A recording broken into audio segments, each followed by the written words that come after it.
Baltijas jūras tūmus motivē Vidzemes pusē dzīvojošos ļaudis savu dienišķo darbu saistīt ar zivsaimniecību.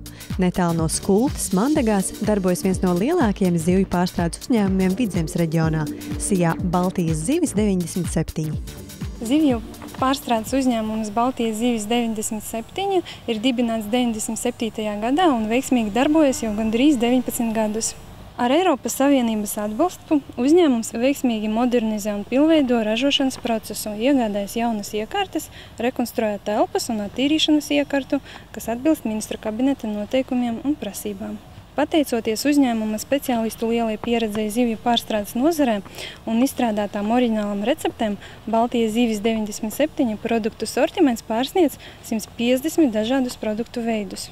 Piemēram, mums ir makreles, siļķes, reņģes un lasis.